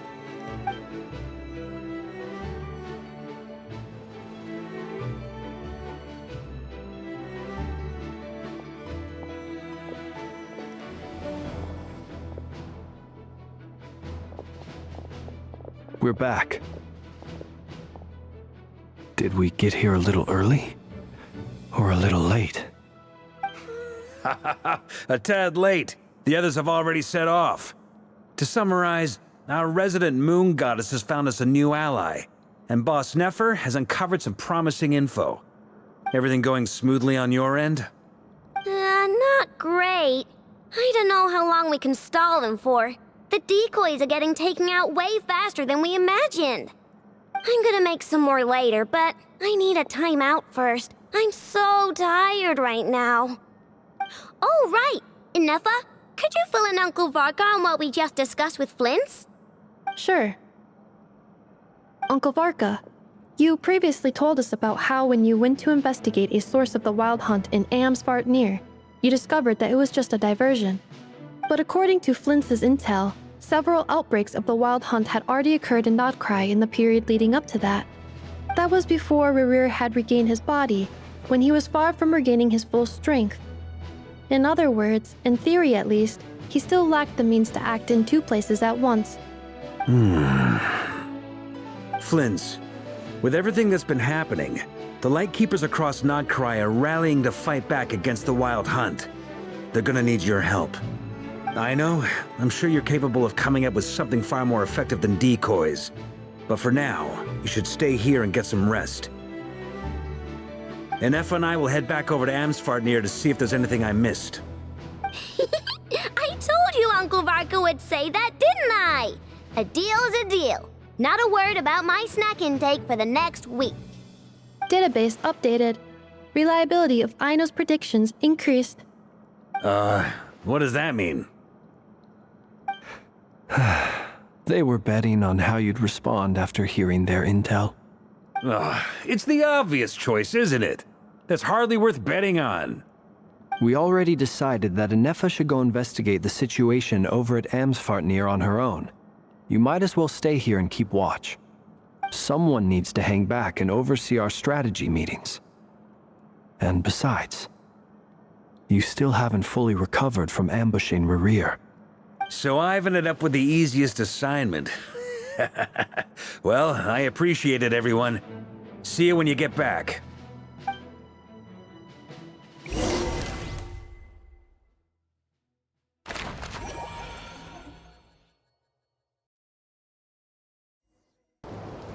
Here, this will serve as a good spot to cross over. Arlecchino, hold up a second. Since you brought us all this way, would you mind telling us what you've got planned? We still haven't got the slightest idea what's going on here. And if even Columbina doesn't know where the Iridescent Moon's Marrow is, how do you? Simple. Because I am an inheritor of the royal bloodline of the Crimson Moon, and one of the last surviving embers of the Two Worlds' flames. Huh? Are you serious?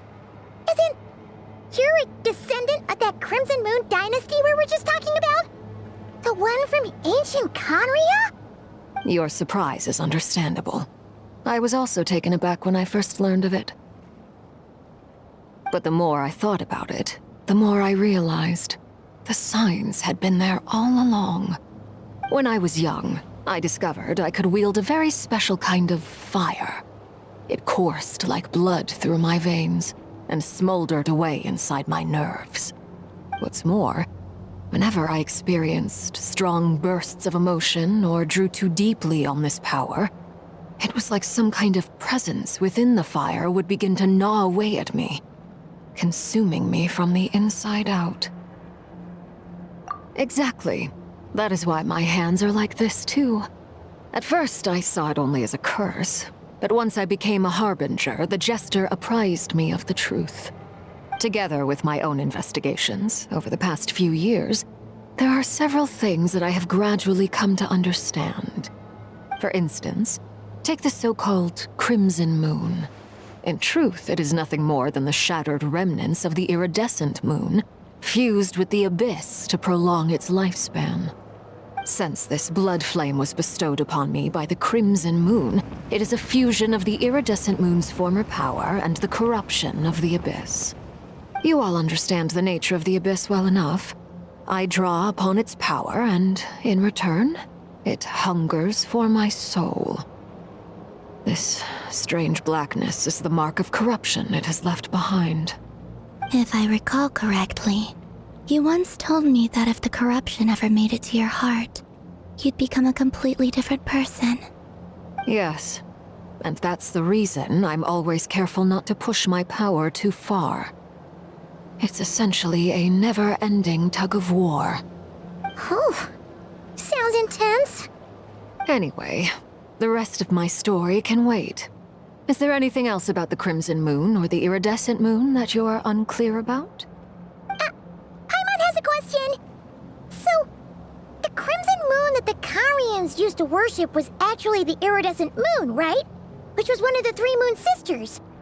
Does that mean that the Carians were to the Crimson Moon as the Frost Moon Scions are to the Frost Moon? So much of that history has been lost.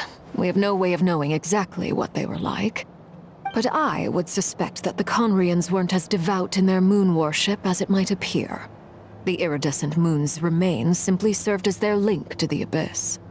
Later on, perhaps someone discovered a way to make direct contact with the Abyss. Or maybe there was some kind of ideological divide. Either way, a dissenting faction staged a coup and drove out the royal heirs of the Crimson Moon Dynasty. Still, even with the dark sun looming high overhead, the Crimson Moon's glow never truly faded. If you want living proof, it's standing right before you. The first time we met, I sensed something familiar in your presence. When I looked at you, I felt I could see that mysterious red moon in the corner of my eye. In your flames, I saw its broken image, surrounded by a strange black aura. Well, I appreciate that you kept it to yourself. Much about the Crimson Moon is still a mystery, and I'd prefer not to end up as the object of an insane research project. Anyway, time is against us here, so if there's any other questions, they'll have to wait. I just want to make sure I've got one thing straight. In her letter, Sandrone mentioned that since you are unable to contain the iridescent moon's marrow yourself, you intend to leave it in my custody. Correct? That's right. For now. It's the only way I can pay you back for your help. The iridescent moon is already part of who you are. So with its marrow in your possession, you'll be even more powerful than before. Deal. Then let's get started. Get what started? What does this place have to do with the Crimson Moon? When I first became a Harbinger, the Jester gave me a book called Paranhari, also known as Leobranto Inamorato. You should be able to buy a copy next time you're in Fontaine. It's a love story set in the Crimson Moon era, but setting aside the tangled romances of its characters, it also records a few interesting details. In the Crimson Moon era, or so the story goes, there was an orphanage that received children from beyond the bounds of this world, and subjected them to a peculiar induction ceremony. Beyond the bounds of this world? For real? And what kind of induction ceremony? The Crimson Moon sages looked beyond this world for beings with powers that surpassed the gods. But fearing they might lose control, they subjected these children to a process of refinement. They made these children crawl up a fireplace and kept asking them, "Have you died? Did you see it?" Until they finally admitted to having died and seen a crimson moon. The adults embraced the children who passed the ritual, telling them, "Within the fireplace, you have traversed the flames between two worlds. Here and now, you are born anew." The book leaves much unsaid, but I suspect that this was their way of branding the children they had enrolled, leaving an indelible mark upon them so that they would forever live in the Crimson Moon's light. That explains why I can't sense the Crimson Moon's marrow in this world. It makes sense that it would be sealed in a special space that can only be accessed temporarily through some kind of ritual. But there's no fireplace here. Do you see a chimney anywhere? Oh, are we supposed to build it ourselves? Okay, fine. Paimon will go find some bricks. That won't be necessary. The fireplace is purely symbolic. The key to the ritual is crossing the flames between two worlds. In other words, the flames that burn within me. Those burned away by such flames leave behind a kind of ghostly afterimage in the world. In the days of Conria, people believed they could be used to bridge the gap between the two worlds of life and death.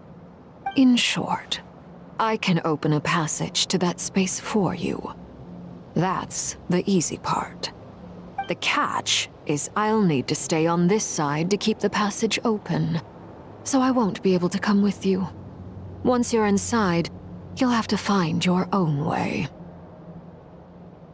Very well. Then I'll open it up. Traveler, spare me a little more moonlight if you would. I may need it.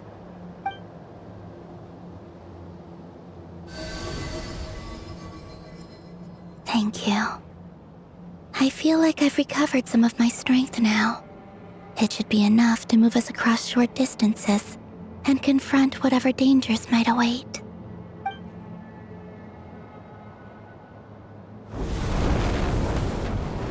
Mistress of the seven hues of ages past, great mother of the present, crimson-clad sovereign of the two realms, by fire severed, by fire renewed, I offer myself now and beseech your descent.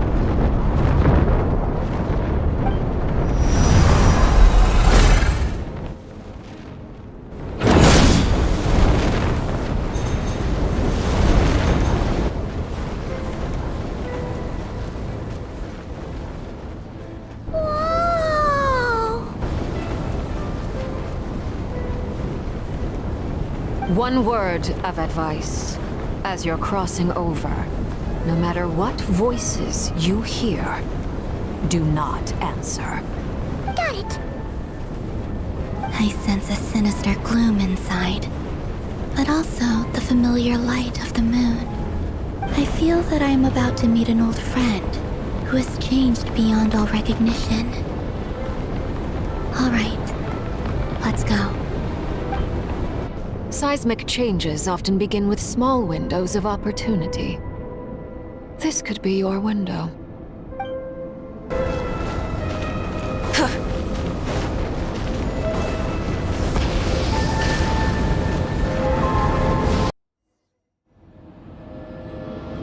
I sense your presence, and great death and rebirth.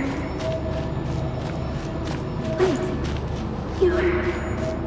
why are you? You have crossed over from another world, transcended fate itself. I have no right to.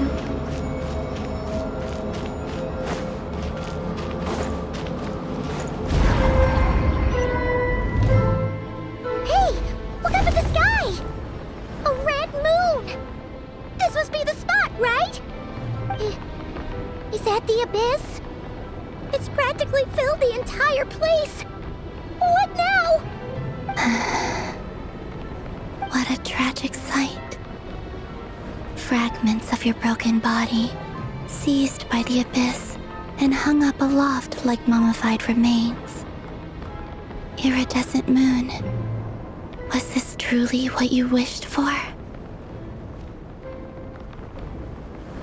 Careful! There's something spooky about this place. Feels like something is lurking in the fog. Haimon's right behind you. Whatever you do, don't run off without her.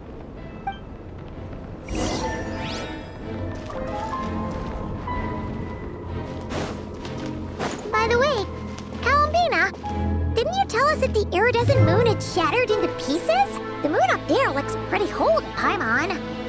How is that possible? Just like I thought. It was only a facade.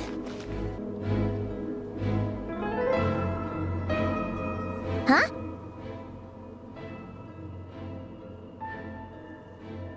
Huh? For real? That's way too high! There's no way we'll be able to reach it! No. I'm not sensing anything up there. It's coming from under the mountain. Let's see... Ah! There's some kind of weird shadow over the water! Wait, see that? Looks like a mechanism of some sort. Let's check it out! Looks like a device from the time of Karia. Maybe people once came here to study the Crimson Moon's domain, and they left this behind. Oh, if we can activate it, we might find some clues.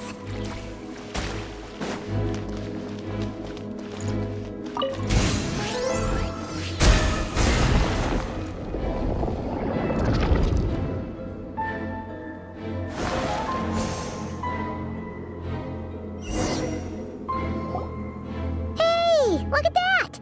Now that the mechanism's running, the shadow in the water looks different. Do you think these mechanisms might be the key to unlocking the secret? Let's try to find more of them! Tholindis, we'll leave the rest of the research in your hands. We'll be heading back now. I hope this isn't ruining date night. Ugh. Mind your own business.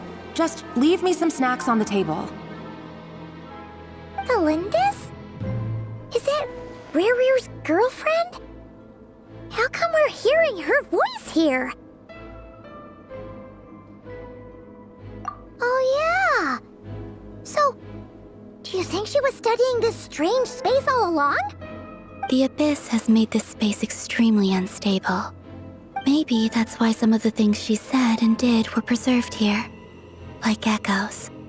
Or after images. Whenever I see this view, it takes me back to a poem from my childhood.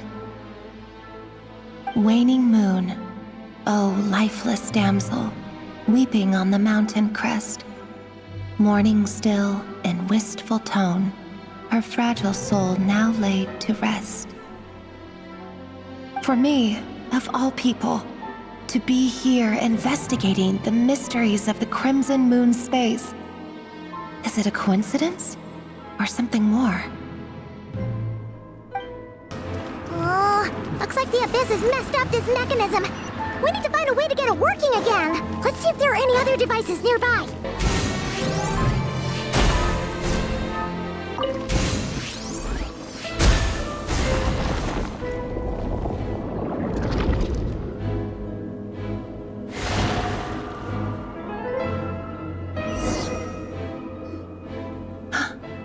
I see. So the Moon Marrow, or rather the power of the 3 moons, is the key to unlocking. If it really does exist, then maybe this madness can finally be put to an end.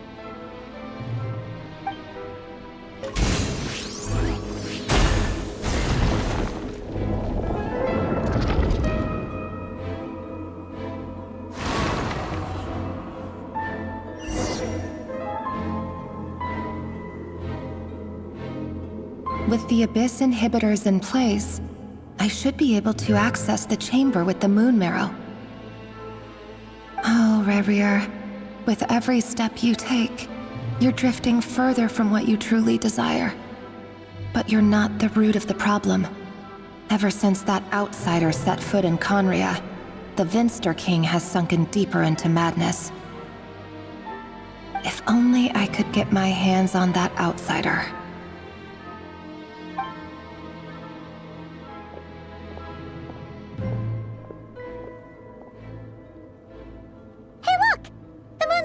Is back to normal.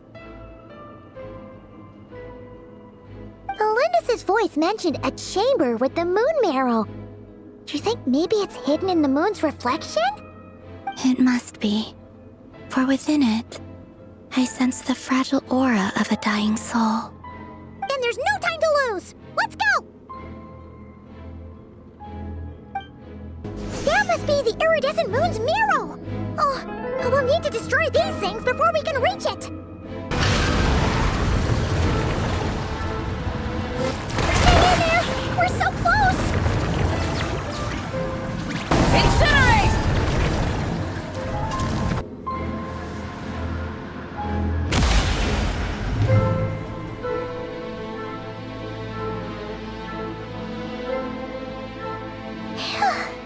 We finally did it! The iridescent moon's marrow, still burning away like an undying flame, yet now contaminated by the abyss. It has taken on a new form entirely.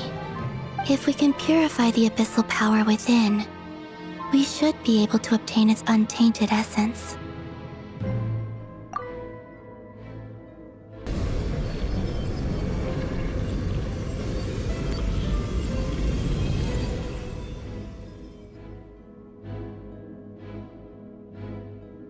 It's so cold.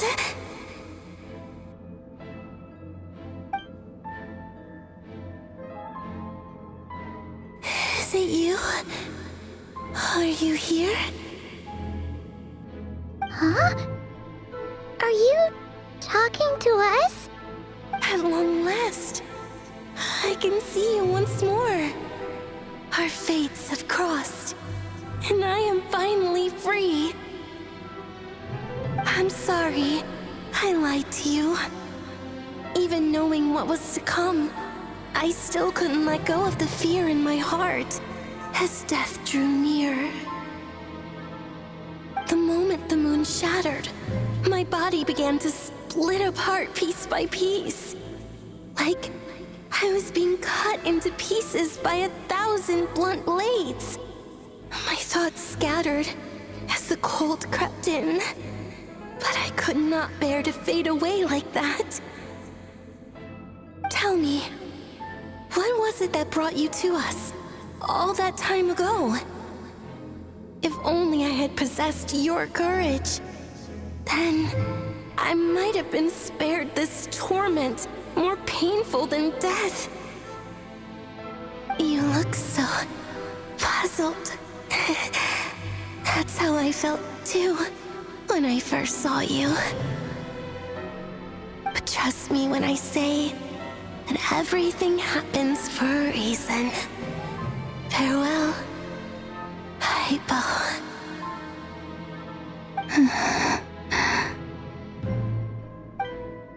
What was that all about? Was that the goddess of the iridescent moon? Oh, it sounded like she was speaking to a long-lost friend. But none of us have ever met her before, right? Perhaps. She took me for the goddess of the frost moon she once knew. For a fading soul like hers, our auras must be too similar to tell apart. But anyway, we've got the iridescent moon's marrow now. That should help you regain your strength, right? Alright, time to leave this place and meet back up with Arlecchino. Let's go!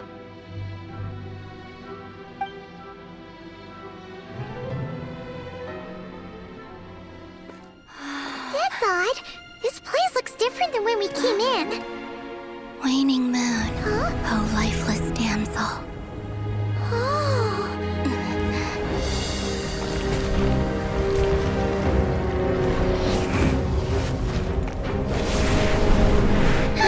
Hurry! The place is collapsing! It wants to trap us here. Who's it? The Abyss? Now we've taken the moon marrow. All that's left here is a dark will. It will show us no mercy.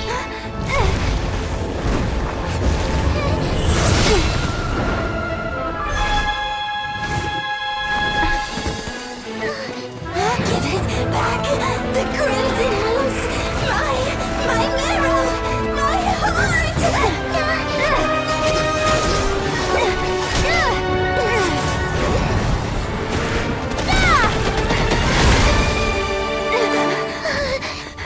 Finally! Huh? Oh no! The exit's blocked! They're back! Now what do we do?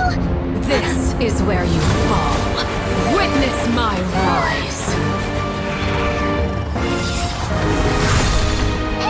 What are you waiting for?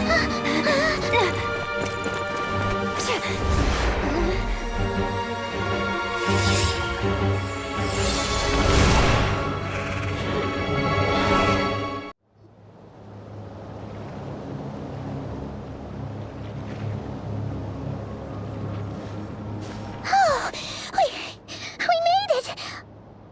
Was that you, Arlecchino? Did you save us? Wait, your hands! They're... Oh, this? Don't worry. It's a small price to pay. The Abyss wanted to trap you inside, and I defied its will by bringing you out. No wonder it's a little angry.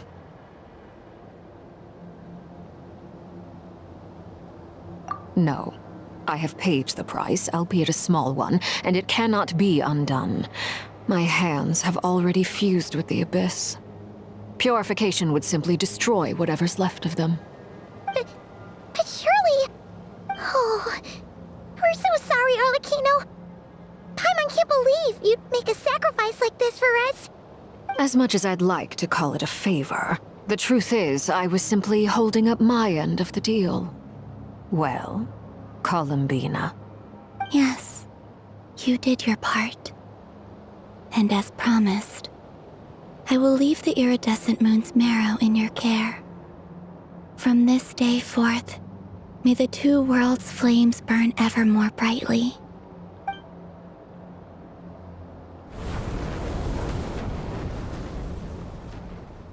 I'll take that as a blessing. Now, Columbina, give me your hand. Accept this moonlight I offer in return.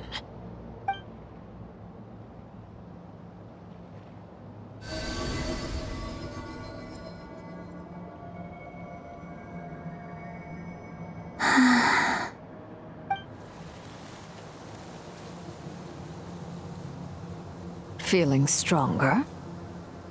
Hey, Columbina! Are you okay? I'm fine. Our powers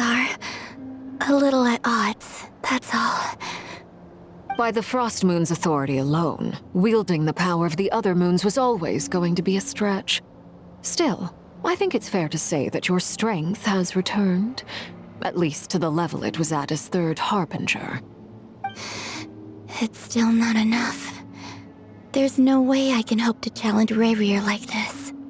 Just one more ray of moonlight, if you would.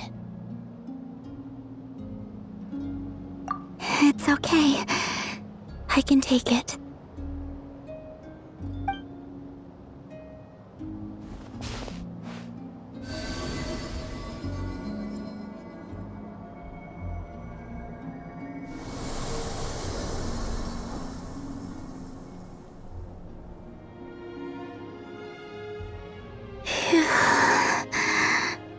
How about now?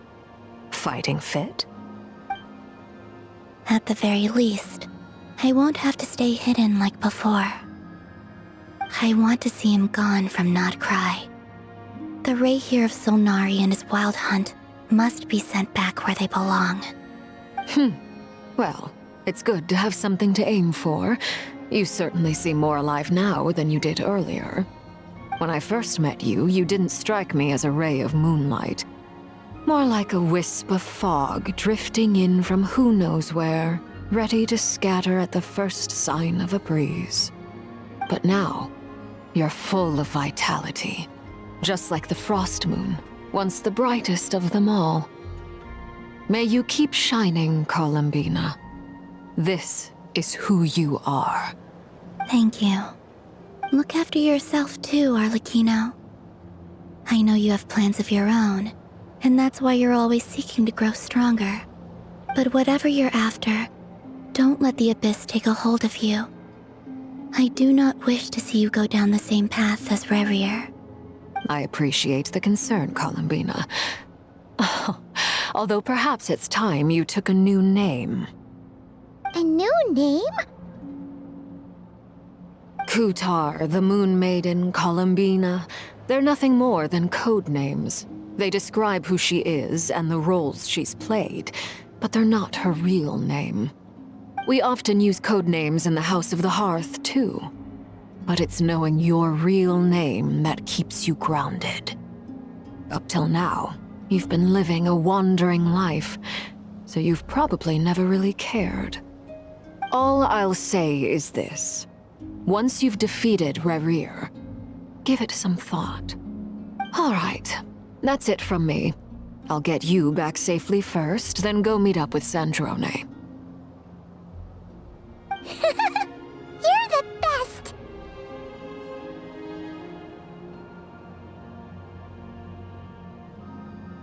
I appreciate the gesture. It speaks to your good character. Anyway, let's get going. There are more urgent things to do right now than trade compliments.